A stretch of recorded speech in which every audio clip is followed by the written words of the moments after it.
ایک دن مستعار دیا اور ہم خلفائے راشدین اور ان میں سے سب سے جو اول خلیفہ ہیں حضرت ابو بکر صدیق کی بات کر رہے تھے. ہم نے ان کے اخلاق، ان کی عادات، ان کا نسب، ان کا ایمان لانے کے بعد خدمات کو دیکھا، اور اس میں خدمات اس حد تک ہیں کہ ان کی تاثیر قیامت تک جاری رہے گی. بعض بزرگوں نے تو یہاں تک لکھا ہے کہ جو غار ثور میں حضرت ابو بکر صدیق کو سانپ نے، بچھو نے پاؤں پہ کاٹا تھا، اس سانپ پہ نبی کریم صلی اللہ علیہ وسلم جب آپ کے آنسو مبارک گرے ہیں تو نبی کریم صلی اللہ علیہ وسلم کی آنکھ مبارک کھلی ہے. آپ کیونکہ استراحت فرما رہے تھے اور حضرت ابو بکر صدیق کوئی موومنٹ اس وقت نہیں کر رہے تھے کہ نبی کریم صلی اللہ علیہ وسلم کو تکلیف نہ پہنچے، بے چین نہ ہو. تو جب حضرت ابو بکر صدیق کے آنسو مبارک نبی کریم صلی اللہ علیہ وسلم کے جسد مبارک پہ گرے تو اس وقت آپ کی آنکھ کھلی اور آپ نے پوچھا کہ ابو بکر کیا ہوا؟ تو مفہوم ہے کہ آپ نے فرمایا کہ مجھے سانپ نے کاٹ لیا ہے. تو آپ صلی اللہ علیہ وسلم نے اپنا لعاب مبارک لگایا تو وہ سانپ کا زخم فوری طور پہ درست ہوا. یہ ایک معجزہ بھی ہے، وہ معجزہ آج تک اس شکل میں بزرگ فرماتے ہیں، بہت سی کتب میں درج ہے کہ آج بھی اگر کوئی حسبی نسبی صدیقی، یعنی حضرت ابو بکر صدیق کی نسل میں سے کوئی صدیقی، حسبی نسبی اصلی صدیقی اگر کائنات میں کہیں موجود ہے، اور اگر کوئی سانپ کا ڈسا ہو اور وہ صدیقی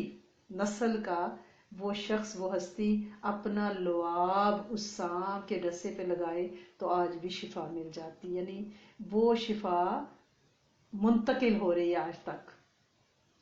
تو یہ شان ہے حضرت ابو بکر صدیق کی، اور وہ شان لفظوں میں تو بیان ہو ہی نہیں سکتی نا. وہ یار غار بھی ہیں، یار مزار بھی ہیں، قیامت تک یعنی وہ مزار میں سے اٹھیں گے. یہ ساتھ قیامت تک کا ہے. ماشاءاللہ، سبحان اللہ. تو ہم کتنے خوش قسمت ہیں کہ ہم اس ہستی کے بارے میں پڑھ رہے ہیں. تو آپ صلی اللہ علیہ وسلم کا جب وصال مبارک ہو گیا، حضرت ابو بکر صدیق رضی اللہ تعالیٰ عنہ واپس آئے، آپ کا ماتھا مبارک چوما اور فرمایا کہ میرے ماں باپ آپ پر قربان، آپ پہ ایک سے زیادہ موتیں نہیں ہو سکتی. وہی موت آئی ہے جو آپ کے مقدر میں لکھی ہوئی تھی، اور آپ اس دنیا سے پردہ فرما گئے ہیں. اور اس کے بعد باہر آئے، دیکھا کہ سارے لوگ بہت جذباتی ہیں. حضرت عمر فاروق تو بالکل ہی اتنے جذباتی تھے کہ ننگی تلوار تان کے کھڑے تھے. تو اس ساری صورتحال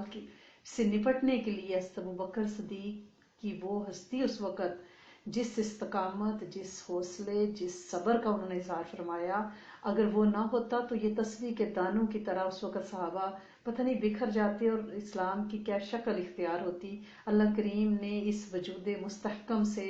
امت کو اس وقت ایک جگہ پہ مجتمع کیا. اور کیونکہ حضرت مغیرہ بن شعبہ نے آ کے آپ کو بتایا تھا کہ سقیقہ بنی سعدہ میں انصار اور مہاجرین جمع ہے اور آپس میں جھگڑا ہوا جا رہا ہے کہ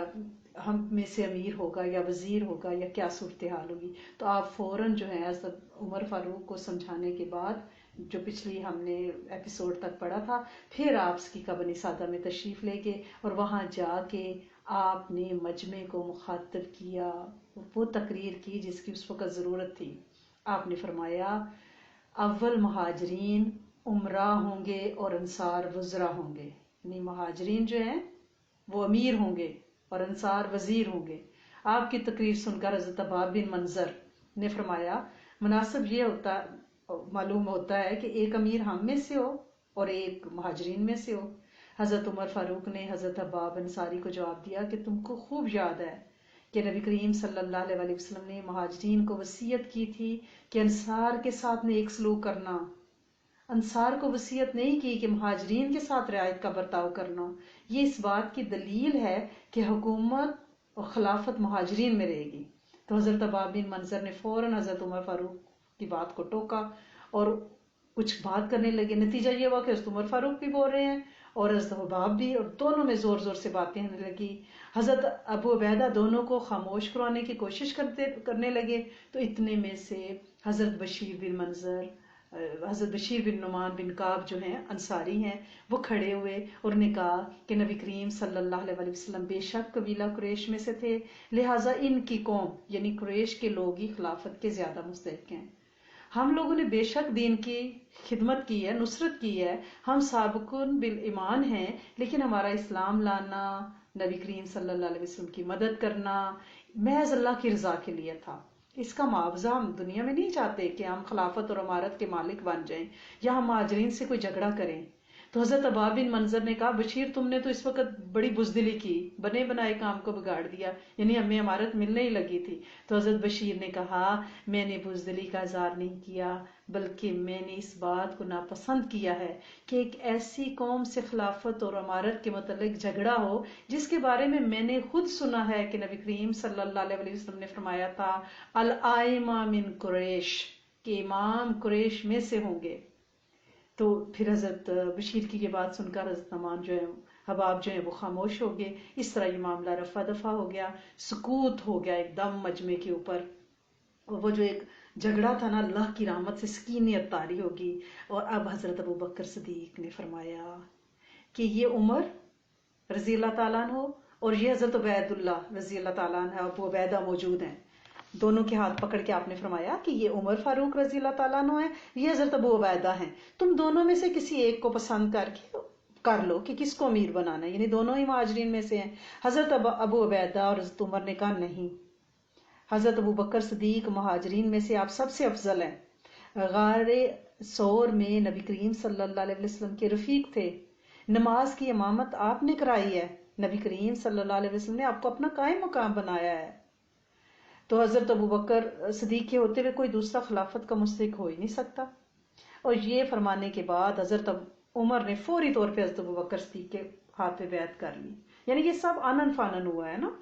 اس کے بعد حضرت ابو عبیدہ نے بیعت کی، پھر حضرت بشیر نے بیعت کی، اور یہ کیفیت طاری ہوئی کہ چاروں طرف سے لوگ بیعت کے لیے ٹوٹ پڑے۔ جب یہ خبر باہر پہنچی لوگ دوڑتے آتے بیعت کرتے،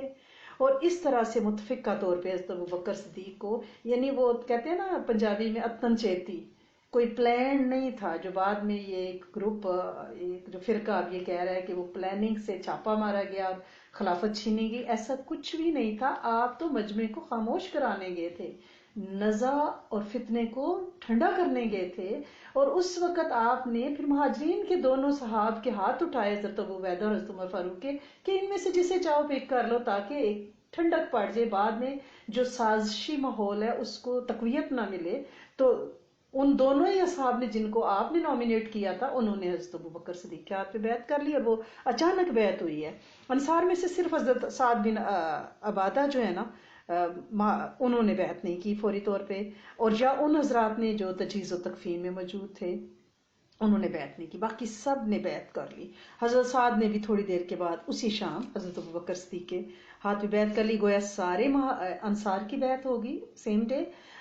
اور مہاجرین میں سے صرف وہ لوگ، وہ ہستیاں جو نبی کریم صلی اللہ علیہ وسلم کی تجہیز و تکفین میں تھے، حضرت علی،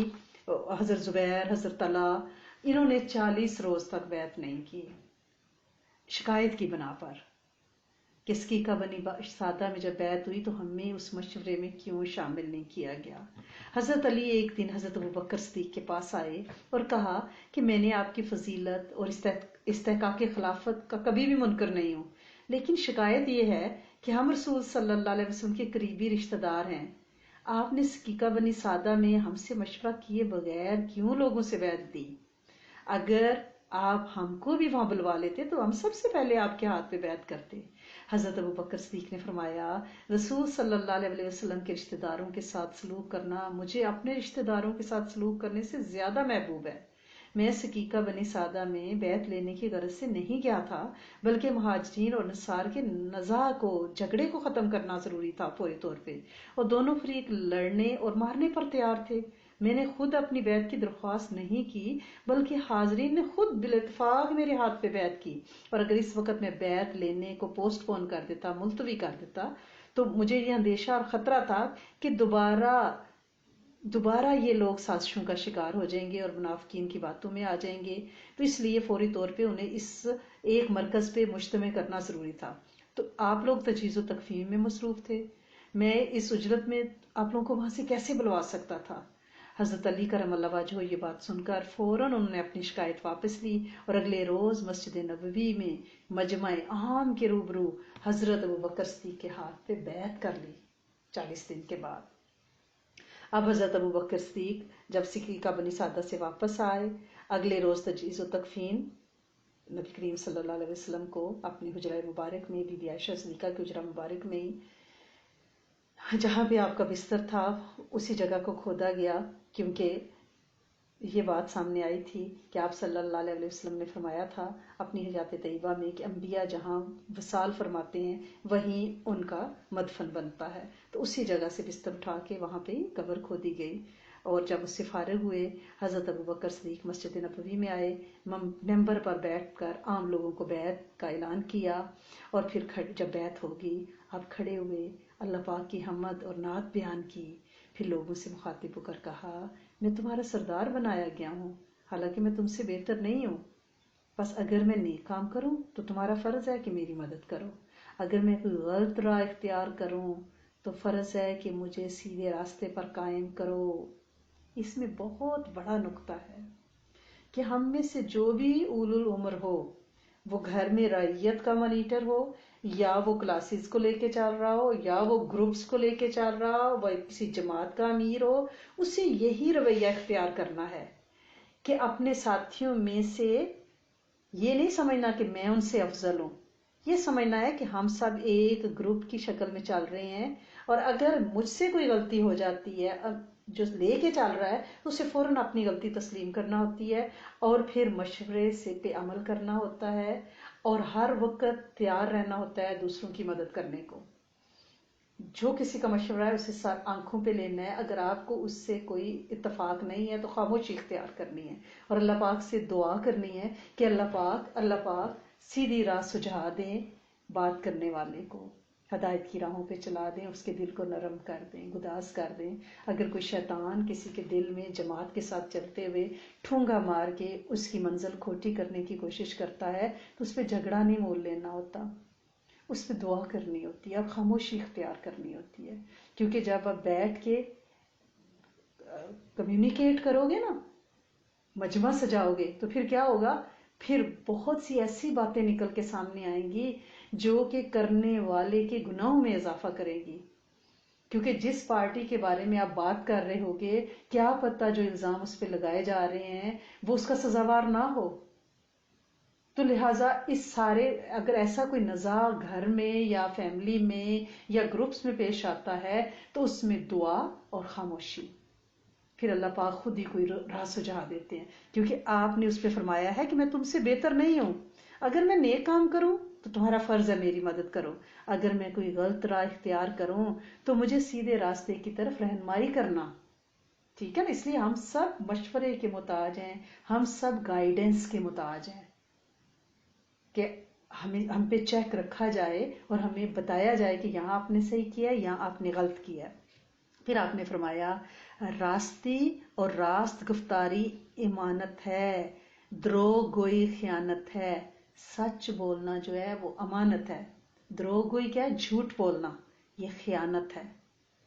تم میں سے جو کمزور ہے وہ میرے نزدیک طاقتور ہے، یعنی یہ بہت بڑا، اس میں بہت بڑا لیسن ہے کہ آپ کسی کو اپنے ساتھ چلنے والے گروپس میں سے کسی کو مالی لحاظ سے یا تعلیمی ڈگری کے لحاظ سے کمزور سمجھ کے آپ اس کو رون نہیں سکتے، کیونکہ اللہ کے ہاں معیار صرف تقوی ہے۔ یہ ہم کہتے تو ہیں، اس پہ عمل نہیں کرتے، ہم لوگوں کو تولتے ہیں، ججمنٹل بیہیویئر نہیں رکھنا۔ ہم نے یہ نہیں سمجھنا کہ کوئی ہمیں کمانڈ دے رہا ہے،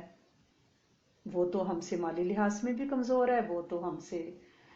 شکل کے لحاظ سے بھی کمزور ہے، وہ تو ہم سے عہدے کے لحاظ سے بھی کمزور ہے، ڈگری کے لحاظ سے بھی کمزور ہے، تو کیوں ہمیں کمانڈ دے رہا ہے؟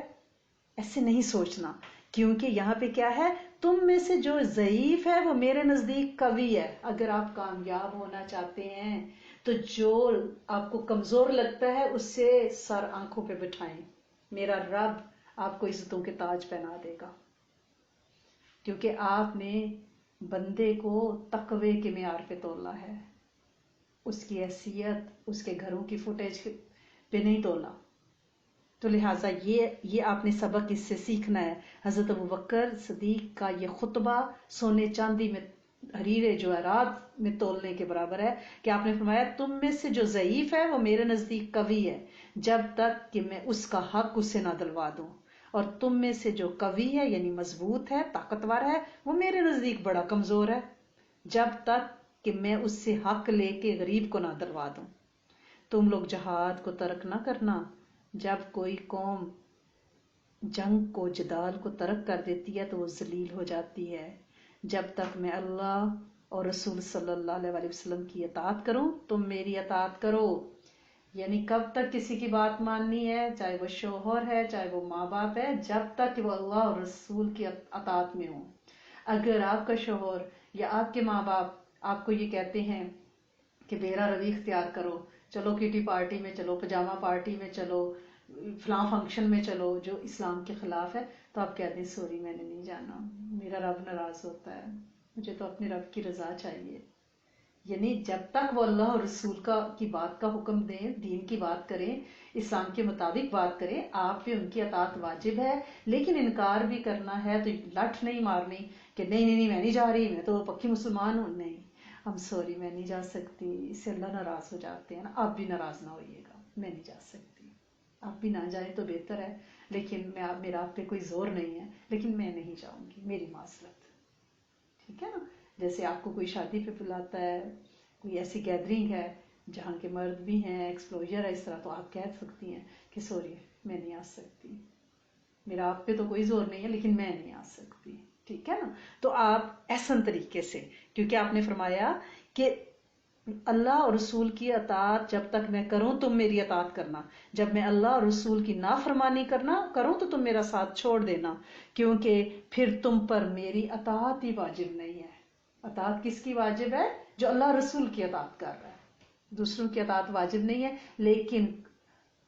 قول حسنہ کے ذریعے احسن طریقے سے، لڑ مار کے نہیں کہ لٹھ نکال لی، نہیں، پیار سے کہنا ہے کہ میری معذرت، میں رب کو ناراض نہیں کر سکتی۔ تو اس روز مسجد نبوی میں 33,000 صحابہ کرام نے حضرت ابوبکر صدیق کے ہاتھ پہ بیعت کی، اور ایسے لگتا تھا کہ وہ جو اختلاف سقیقہ بنی سعدہ میں مہاجرین اور انصار میں لگ رہا تھا، وہ کہیں نشان تک نہیں رہا تھا، اللہ کی رحمت سے سب شیر و شکر ہو گئے تھے اور خوشی خوشی حضرت ابوبکر صدیق کو خلیفہ تسلیم کر لیا تھا۔ تو اب پیچھے ہم نے ذکر کیا تھا جب ہم نے سیرت النبی صلی اللہ علیہ وآلہ وسلم پڑھی کہ نبی کریم صلی اللہ علیہ وآلہ وسلم نے اپنے آخری ایام میں یمن اور نجد کی طرف حضرت اسامہ کا لشکر روانہ کیا تھا، 17 سال کے ہیں حضرت اسامہ، تو آپ نے ان کو سپہ سالار بنایا اور ان کی سرکردگی میں ایک لشکر نجد اور یمن کی طرف روانہ کیا، اور وہ کس سے نپٹنے کے لیے تھا؟ ان علاقوں میں جھوٹے نبی ظاہر ہو گئے تھے، اور یہ نبی کریم صلی اللہ علیہ وسلم کے حیات طیبہ میں ہی ہو گئے تھے۔ ایک تو مسیلمہ کذاب تھا جو آپ سے ملا بھی تھا اور کہا تھا کہ آپ اگر ابھی مجھے آدھی سلطنت نہیں دیتی تو اپنے مرنے کے بعد نعوذ باللہ وصیت کر جائیں کہ میں آپ کا وارث ہوں گا اور میں آپ کے بعد خلیفہ ہوں گا اور میں امت کو لے کے چلوں گا، کہ آپ کے بعد میں نبی ہوں۔ تو آپ کے ہاتھ میں کھجور کی ایک چھڑی تھی، اور مفہوم ہے کہ آپ نے فرمایا کہ اگر تم مجھے یہ کہو نا کہ اس کے چھڑی کے برابر بھی کوئی مجھے حصہ دو تو میں تمہیں نہیں دوں گا، تم کذاب ہو، جھوٹے ہو، کذاب کہتے ہیں جھوٹے کو، کذب جھوٹ کو کہتے ہیں۔ تو اسی وجہ سے اس کا نام آج تک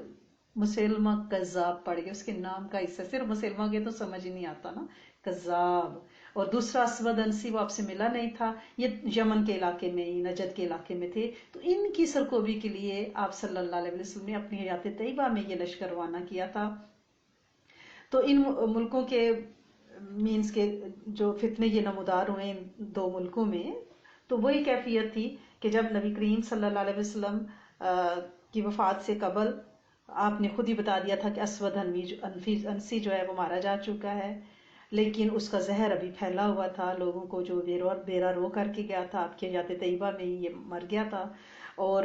نبی کریم صلی اللہ علیہ وسلم کی جو وصال کی خبر ہے وہ تو فوری طور پہ پورے بر اعظم میں پھیل گئی، اور اب جو جھوٹے نبی ہیں ان کو اپریسیشن ملی، انہیں کہا کہ وہ تو نبی چلے گئے، اب نبوت ہمارے پاس آ گئی ہے۔ اور یہ اتنا بڑا مسئلہ، اتنا بڑا فتنہ تھا کہ سوائے مکہ، مدینہ اور طائف کے باقی سارا بر اعظم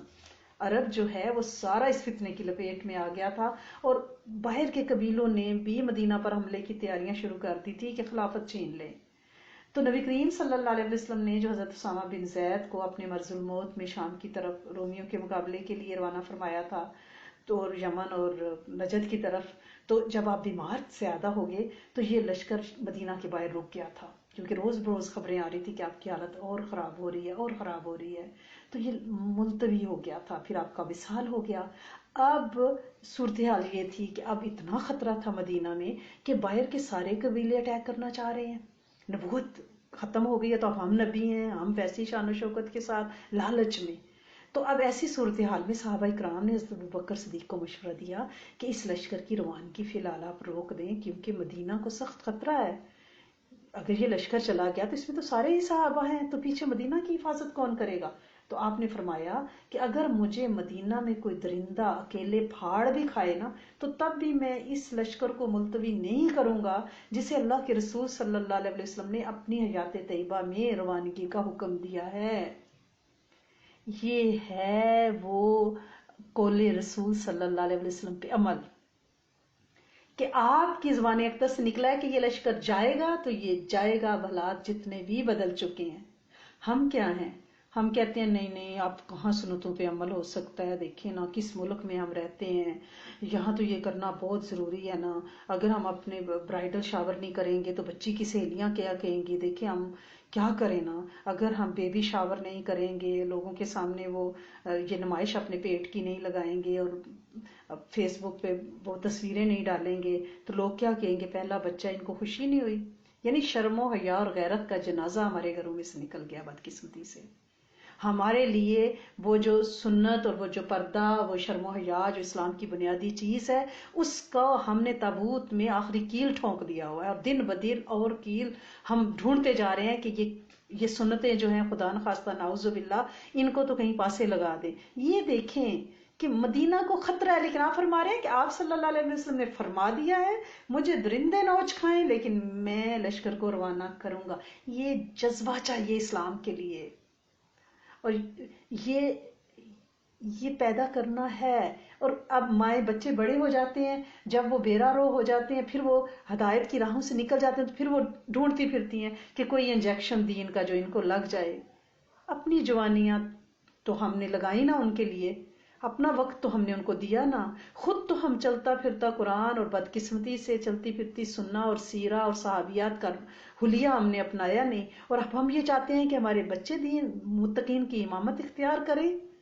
تو یہ میرا رب کر سکتا ہے، معجزے ہوتے آئے ہیں، لیکن اس کے لیے خود قربانیاں دینی ہوتی ہیں۔ جیسا وہ اپنے ماں باپ کو بچپن سے بچپن تک دیکھتے آتے ہیں، وہ وہی کچھ سیکھ رہے ہوتے ہیں۔ وہ تو ایک خالی خلی سلیٹ ہے جس کے اوپر ہم ٹائپ کر رہے ہیں، ہم لکھ رہے ہیں، ہماری لمحہ لمحہ زندگی ان کے اوپر تحریر لکھ رہی ہے، ان کے رویے بن رہے ہیں، ان کی مذہب سے محبت بن رہی ہے، ان کا رب سے کنیکشن اور معرفت کی راہیں بن رہی ہیں۔ ہمیں اندازہ نہیں ہوتا، ہم سمجھتے ہیں یہ تو چھوٹے بچے کیا ہے، ہم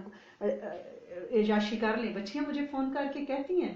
وہ کہتی ہیں کہ ہماری ماؤں نے تو اپنی جوانیوں میں لو میرجز اپنی کی ہوئی ہیں اور آپ ہمیں منع کرتی ہیں۔ بچیاں صاف کہتی ہیں، وہ کہتی ہیں آج ہمیں کہہ رہی ہیں کہ تم اپنی پسند کی شادیاں نہ کرو، اپنی پسند خود تو انہوں نے گھر سے بھاگ کے ماں باپ کو ناراض کر کے کی، اور اب ہمیں کہہ رہی ہیں خود تو دوسرے ملک دوسرے مذہب سے شادیاں کی، اور اب ہمیں کہہ رہی ہیں کہ نہ کرو۔ تو یہ ہمیں خود بیج بونے ہیں، مشقت کرنی ہے۔ اب جب وقت گزر گیا ہے تو دعا کا دامن ہاتھ سے نہیں چھوڑنا، اور یہ عشق چاہیے نبی کریم صلی اللہ علیہ وسلم سے جو حضرت ابوبکر صدیق میں تھا۔ اللہ کرے یہ عشق ہمیں، ہماری نسلوں کو اور امت کے جنوں انس کو انشاءاللہ ضرور ملے۔ اب سارے صحابہ جو ہیں وہ حضرت اسامہ کے جھنڈے کے نیچے جمع ہونے شروع ہو گئے، اور حضرت اسامہ کا آپ کو پتہ ہے نا کہ زید بن حارث کے بیٹے ہیں، جو غلام تھے، آزاد کر کے آپ نے ان کو اپنا بیٹا بنایا تھا، پھر ان میں سے حضرت اسامہ پیدا ہوئے نا حضرت بی بی ام ایمن سے۔ تو اس لیے بعض لوگوں کے دلوں میں ان کی سرداری میں تھوڑے سوال تھے کہ آپ تو ابن غلام ہے نعوذ باللہ۔ تو حضرت اسامہ کی عمر بھی اس وقت 17 سال تھی، اس لیے بعض لوگوں کی خواہش تھی کہ کوئی بزرگ قریشی سردار بنایا جائے۔ جب یہ لشکر شہر کے باہر جمع ہوا، مدینہ کے باہر،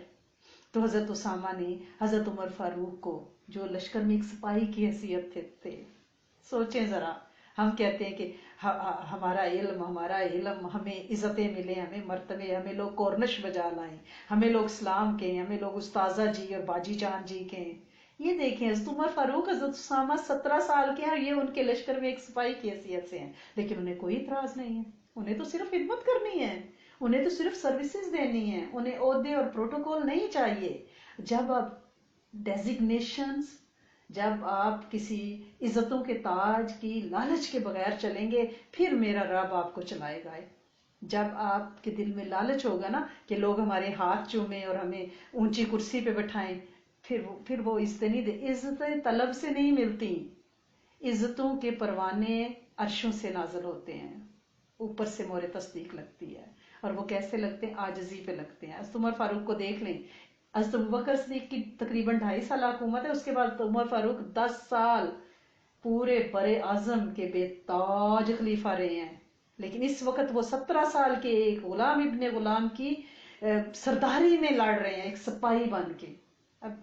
2 سال بعد ابھی ان کو حکومت ملنے والی ہے، لیکن اس عاجزی پہ وہ انعام ہوا ہے۔ یہ بات ہمیں سمجھ آ جانی چاہیے کسی طرح سے۔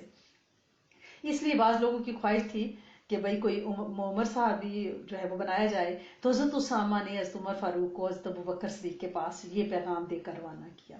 کہ بڑے بڑے آدمی سب میرے ساتھ ہیں، آپ ان کو واپس بلا کے اپنے پاس مدینہ میں رکھیں، کیونکہ باہر سے دشمن کے حملے کا بھی خدشہ ہے اس وقت۔ اور حضرت عمر سے کچھ لشکر کے لوگوں نے یہ بھی کہا کہ یہ پیغام بھی خلیفہ کو دے دیں کہ اسامہ کی بجائے، رضی اللہ تعالیٰ عنہ کی بجائے، کسی اور شریف النفس، شریف النسل، باعمر، تجربہ کار صحابی کو نا ہمارا لیڈر بنا دیں۔ حضرت عمر نے آ کر حضرت اسامہ کا پیغام دیا کہ آپ جو ہیں، جو سینئر صحابہ ہیں، ان کو منگا کے اپنی حفاظت کے لیے اپنے پاس رکھیں، کیونکہ مجھے ڈر ہے کہ بعد میں کوئی اٹیک نہ کر دے۔ اور پھر انصار کا پیغام بھی آ کے دیا کہ بھئی وہ کہہ رہے ہیں کہ کوئی اور صحابی جو ہیں سینئر وہ ہم پہ لگائیں۔ تو تب حضرت ابوبکر صدیق نے فرمایا اگر تمام بستی خالی ہو جائے، میں اکیلا رہ جاؤں، جانور مجھے اٹھا کے لے جائیں، تب بھی میں وہ لشکر کینسل نہیں کروں گا جسے نبی کریم صلی اللہ علیہ وسلم نے اپنی حیات میں روانہ فرمایا تھا۔ اور پھر انصار کا پیغام سن کر آپ نے فرمایا ان کے دلوں میں ابھی تک فخر اور تکبر کا اثر باقی ہے۔ یہ کہہ کر آپ خود اٹھے اور لشکر کو رخصت کرنے کے لیے پیدل مدینہ سے باہر نکلے، لشکرگاہ میں تشریف لائے، حضرت اسامہ کو گھوڑے پہ سوار کیا، خود گھوڑے کی رکاب پکڑی اور باتیں کرتے جا رہے ہیں اور چلتے جا رہے ہیں۔ حضرت اسامہ بار بار عرض کر رہے یا تو آپ سوار ہو جائیں یا میں سواری سے اتر کر پیدل آپ کے ساتھ چلتا ہوں، آپ خلیفہ وقت ہیں۔ تو آپ نے فرمایا نہ میں سوار ہوں گا نہ تم اترو گے، ٹھیک ہے نا، اور میرا کیا نقصان ہوگا اگر میں تھوڑی دور اللہ کی راہ میں اپنے پاؤں جو ہیں وہ خاکالود کر لوں گا۔ تو یہ جب طرز عمل یہ کیا تھا، یہ ایک نشان، ایک جیسچر، ایک سائن تھا ان صحابہ کے لیے جو کہہ رہے تھے کسی سینئر کو بلائیں کہ خلیفہ وقت رکاب پکڑ کے اس بچے کے ساتھ چل رہے ہیں۔ تو یہ انہیں پیغام، ایک میسج کنوے ہو گیا کہ آرام سے ان کے انڈر جنگ کے لیے چلے جاؤ۔ سارے بالکل خاموشی کے ساتھ حیران دیکھ بھی رہے تھے کہ آپ چل رہے ہیں پیدل ساتھ۔ سبحان اللہ، یہ نقطہ ہے جو ہمیں سمجھنا ہے۔ اگر ہم یہ چاہتے ہیں ہمارے بچے ہماری عزت کریں تو ہمیں ان کے ساتھ اپنے پروٹوکولز اور پپس کو اتار کے چلنا پڑے گا۔ ہوتا پتہ کیا ہے کہ ابا جی باہر مینیجر ہیں، ڈاکٹر ہیں، اماں گھر میں داخل ہوئے ہیں تو وہی سی ای او کی پھونک پھانک جو ہے نا ان کو چڑھی ہوئی ہے، وہ پھونک پھانک باہر اتار کے گھر میں داخل ہوں، پھر عزتیں ملیں گی۔ کیونکہ اگر آپ کسی کمپنی کے سی ای او یا مینیجر ہو تو آپ اپنی فیملی اور گھر والوں کے لیے تو وہ عام بچے یا بھائی یا بہن ہو نا، وہ پپس آپ باہر پھینک کے آئیں اگر آپ یہ چاہتے ہیں کہ خاندان والے آپ کی عزت کریں اور آپ ان کی دعا میں رہیں۔ اور یہ ایک بہت بڑا نقطہ ہے، حضرت ابوبکر صدیق نے دیکھیں یہاں پہ یہ کر کے دکھایا، میسج کنوے کیا ہے قیامت تک، ٹھیک ہے نا۔ آپ نے اسامہ کو سواری کے ساتھ پیدل چلتے ہوئے 10 باتوں کی نصیحت کی ہیں اور وہ اتنی امپورٹنٹ ہے ہمارے لیے، اتنی امپورٹنٹ ہے۔ سب سے پہلی بات آپ نے یہ کی کہ خیانت نہ کرنا، اور خیانت صرف یہی نہیں کہ ہمیں کسی نے $10,000 دیا اور ہم اس کو پورا واپس کر دیں. خیانت یہ بھی ہے کہ کسی نے ہمیں اپنا سیکرٹ بتایا ہے تو ہم اس کی حفاظت نہ کریں اور دوسروں کو بتا دیں. کسی نے اپنا دکھ ہم سے شیئر کیا ہے اور ہم اس کا اشتہار لگا دیں. یہ خیانت ہے، لفظوں کی خیانت. یہ زیادہ امپورٹنٹ ہے. ہم کہتے ہیں ہم تو خیانت نہیں کرتے، ہم خیانت نہیں کرتے مال میں، لیکن ہم خیانت کس میں کرتے ہیں؟ باتوں میں. ہم خواتین اسپیشلی، جو کوئی آپ کو اپنے دل کا درد بتائے، دکھڑا سنائے، کوئی بھی بات آپ سے کرے تو آپ ایک کنواں بن جائے آپ کا دل، اس کے اندر اس کو دفن کر دیں، وہ بات وہاں سے نکلے نہ، ورنہ وہ خیانت ہے. کیا وصیت فرمائی حضرت اسامہ کو حضرت ابوبکر صدیق نے؟ خیانت نہ کرنا، جھوٹ نہ بولنا، کیونکہ بندہ جھوٹ بولتا ہے تو رحمت کے فرشتے اسے 10 قدم دور ہٹ جاتے ہیں. بد عہدی نہ کرنا، وعدہ وفا کرنا. ہم دن میں کئی وعدے کرتے توڑ، چھوٹے بچوں سے آپ یہ کر دو آپ کو چاکلیٹ دلائیں گے، بعد میں پتہ ہی نہیں ہے. آپ یہ کر دو آپ کو پارک لے کے جائیں گے، بعد میں بچہ چھوٹی عمر سے بچے کو پتہ چل جاتا ہے کہ یہ بد عہد سے میرے بڑے ہیں. جو بھی اس سے وعدہ کرنا ہے اسے ہر حال میں پورا کرنا ہے، بڑوں سے بھی. اب آپ نے کسی سے وعدہ کیا کہ اچھا کل میں آپ کی طرف آؤں گی، پھر خبر ہی نہیں ہے، وہ انتظار کر رہا ہے پکوڑے سموسے بنا کے. لہٰذا اگر آپ نے وعدہ کرنا ہے تو آپ نے اس کو نبھانا ہے، ورنہ انہیں بتانا ہے. اپنے وعدوں کا عہد کرنا، بدعہدی نہ کرنا. تیسری بات کیا؟ بچوں، بوڑھوں، عورتوں کو قتل نہ کرنا. مرسی، کمزور مخلوق پہ رحم، ترس.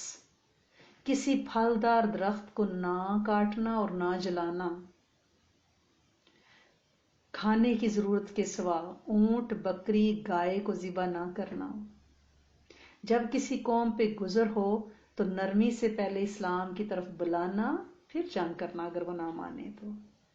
جب کسی سے ملو تو اس کے حفظ مراتب کا خیال رکھو. یہ کتنی بڑی بات ہے. جب کسی سے آپ کی ملاقات ہو تو جو اس کا لیول ہے، یہ حضرت اسامہ کو وصیت کر رہے ہیں کہ آپ لشکر لے کے جا رہے ہو، آپ امیر لشکر ہو، لیکن یہ امیر لشکر کو نصیحت ہے کہ دوسروں کے حفظ مراتب کا خیال رکھنا. جیسا کسی کا تقوی ہوگا نا، لیول ہوگا، اس کو ویسی عزت دینا.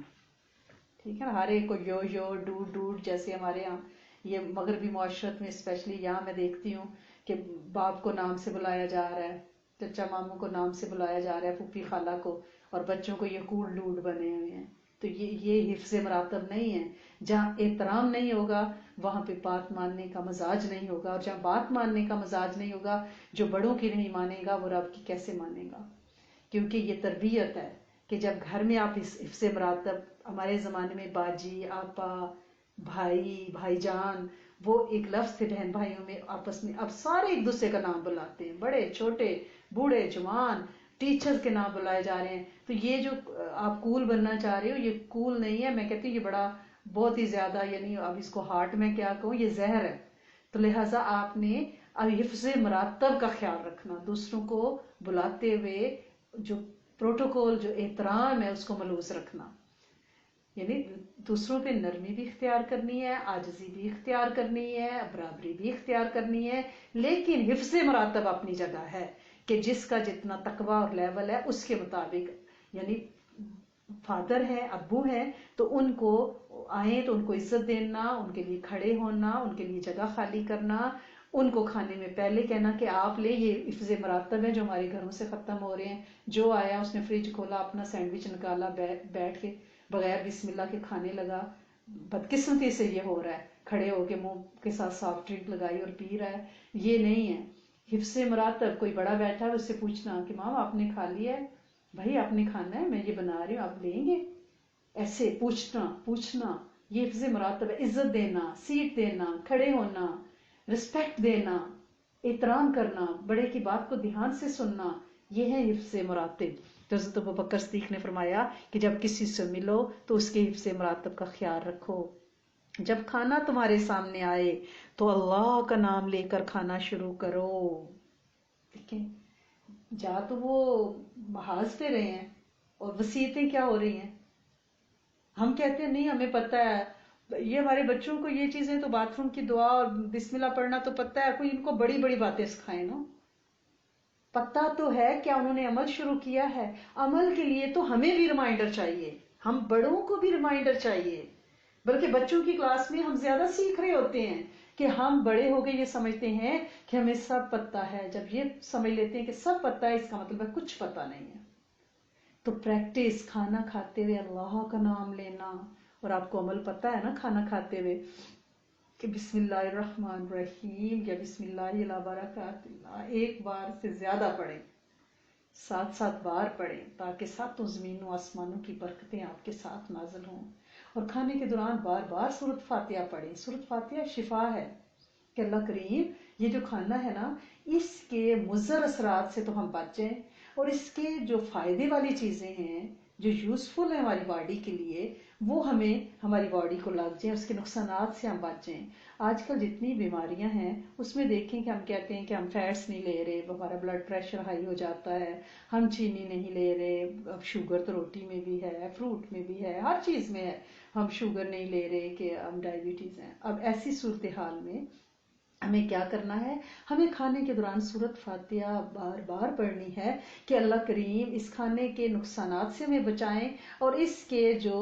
یعنی نفع بخش ہماری باڈی کے لیے جو چیزیں ہیں، یعنی اس کھانے میں ہے تو سارے نفع،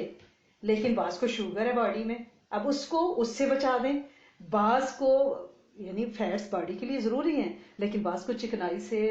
ان کا کولیسٹرول ہے یا بلڈ پریشر ہے، تو ایسی صورت میں اللہ کریم اس کے جو نقصانات میری باڈی کے لیے آئیں گے ان سے بچا لیں، ان کی خیریں دے دیں، کیونکہ سورۃ فاتحہ شفا ہے۔ آپ کھانے کے دوران بار بار اس کو پڑھیں، اور 7 بار کم از کم ضرور پڑھیں، انشاءاللہ آپ بیماریوں سے بچیں گے۔ کیونکہ یہ وصیت دیکھیں کیا ہے کہ جب کھانا سامنے آئے تو اللہ کا نام لینا، یعنی رزق سامنے ہے، ہم بھوکے بھی ہیں اور ہم اللہ کا نام لے رہے ہیں، اس کا مطلب ہے نظر رب پہ جا رہی ہے، اور اس کو کتنا پیار آتا ہے۔ بالکل ایسے ہی کہ بچے کو اسکول سے آیا، سخت بھوک لگی، آپ کہتے ہیں جلدی سے ہاتھ دھو کے آ جاؤ، اس کی فیوریٹ چیز بنائی ہوئی ہے اور آپ نے اس کے سامنے رکھی ہے، اور وہ کھا نہیں رہا، وہ آپ کی طرف دیکھ کے کہہ رہے مام تھینک یو، مام اٹس لکس سو یمی، ماں یو آر سو سویٹ، آپ کو کتنا اچھا لگے گا کہ میرے بچے کو بھوک لگی ہوئی ہے، وہ بالکل کھانے پہ نہیں دوڑا بلکہ میری تعریفیں کر رہا ہے۔ سیم یہی ہے کہ آپ کے سامنے رزق آئے اور آپ رب کی تعریف شروع کر دو کہ اللہ کریم آپ تو بڑے رحمان ہیں، رحیم ہیں، آپ کے لیے ساری حمد ہے، اللہ کریم مجھے نیک لوگوں میں سے بنانا، برو میں سے نہ بنانا، اللہ کریم قیامت کے دن میری مدد فرمانا، یعنی آپ سورۃ فاتحہ پڑھے جا رہے ہیں تو اللہ پاک کو یہ پسند آتا ہے، ٹھیک ہے نا۔ پھر آپ نے کیا 10ویں وصیت کی ہے کہ یہودیوں اور عیسائیوں کے ان لوگوں کو جنہوں نے دنیا چھوڑی ہوئی ہے اور عبادت خانوں میں بیٹھے ہوئے ہیں، انہیں دنیا سے کوئی تعلق نہیں ہے، تو ان کو کچھ نہ کہنا، نہ ان کے ساتھ زیادتی کرنا، اور اگر وہ لڑنے پہ آئیں تو لڑنا، اگر وہ بیٹھے رہیں تو ان کو چھیڑنا مت۔ یعنی یہ جو سادھو قسم کے لوگ ہوتے ہیں نا، یہ سادھو، آپ یہ نہ سمجھیں کہ وہ اس وقت کے لیے یہ نصیحت تھی، یہ نصیحت اس وقت کے لیے تھی، اب بھی ہے کہ کئی آپ کے گھر میں بزرگ ہیں جو دنیا چھوڑ کے بیٹھے ہوئے ہیں، مین ان کو محل منارے، آپ کی گاڑیاں، چیزیں کوئی امپریس نہیں کر رہی، ان کو کوئی تعلق نہیں ہے، ان کی اپنی چیزوں سے ہی ان کو کوئی تعلق نہیں ہے، اور وہ کونے لگ کے اپنی عبادت کر رہے ہیں۔ کبھی ان سے خشیت نہ کرنا، ان سے پنگا نہ لینا۔ کیوں نہ لینا؟ اس لیے کہ وہ ایک خاص ریڈیس میں جا چکے ہیں، ایک خاص محور میں جا چکے ہیں۔ یوں سمجھے کہ وہ ایک چلتی ہوئی مشین ہے جس پہ اگر ہاتھ دو گے تو ہاتھ کٹ جائے گا۔ وہ ایک دوسری رو میں، ایک دوسرے پیس میں جا چکے ہیں، ان کی ہاں، ان کی بد دعا، کچھ بھی وہ آپ کو ویسے ہی کاٹ دے گی جیسے چلتی مشین میں آپ ہاتھ دیتے ہو۔ تو ان کو چلتی مشین سمجھ کے ان سے پیار بھی کرنا، ان کا خیال بھی رکھنا، اور ان سے چھیڑ خانی نہ کرنا، کیونکہ وہ چھیڑ خانی، وہ بے وقت سے جو آپ کو لگ رہے ہیں نا، وہ ایکچولی بے وقت نہیں ہے، وہ ان کے تار کہیں اور جڑ چکے ہیں۔ تو لہٰذا ان سے دشمنی رب سے دشمنی ہوگی، کیونکہ وہ رب کے دوست اور ولی بن چکے ہیں، اور اللہ اپنے دوستوں کے ساتھ کی گئی بدتمیزی اور بد تہذیبی کبھی برداشت نہیں کرتے، اور ان کے ساتھ کیا گیا کوئی بھی